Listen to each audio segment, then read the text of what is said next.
Guys, naggisa ako ng bawang, luya at saka sibuyas kasi magluluto ko ako ng manok na may papaya kasi wala na po ako maisip na lulutuin. Filipino style na lang ako magluto. Ayan guys, nilagay ko na yung papaya ko at saka yung manok, tapos nilagyan ko po siya ng tanglad.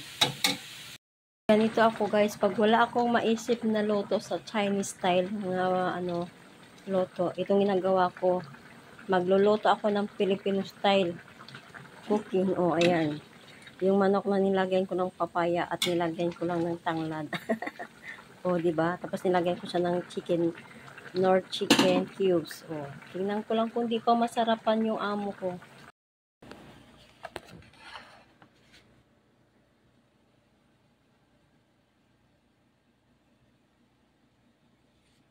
Para maging masarap yung himagas namin dahil sa dami-dami namin ng prutas, yung saging lang po yung hindi ko mahalo kasi hindi pa hinog.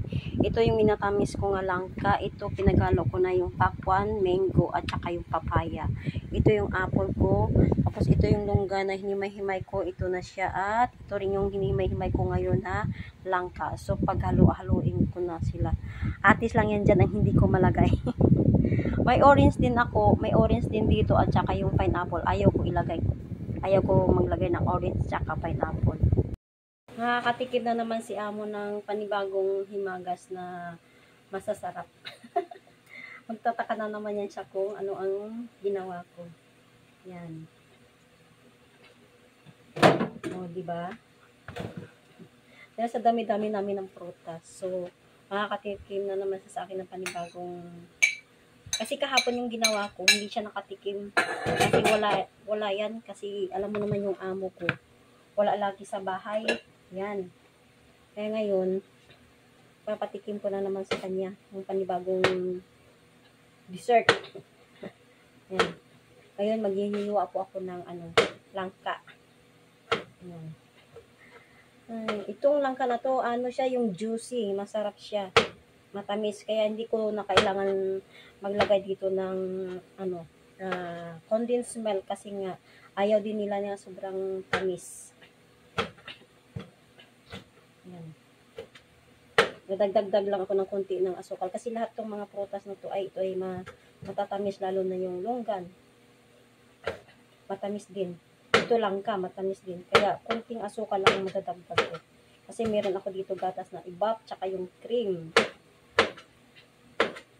Yan lang gawin kong gatas. Naubos ko na kahapon yung fresh milk ang ginawa ko kahapon na gatas. Naubos na kahapon. Hindi ako sa 7-Eleven. So, ito na lang. Yung ibap ko na gatas. Masarap naman. At ibap ko ilalagay ko. Yan. Magtataka naman siya kung anong ginawa ko na naman na dessert namin kasi sa dami namin ng prutas. Parang nasasawa ka rin ba? Yan. Bitin kahapon sa paggawa ko ng fruit salad ngayon. Gumawa ulit ako. Nabitin kaya gumawa ulit.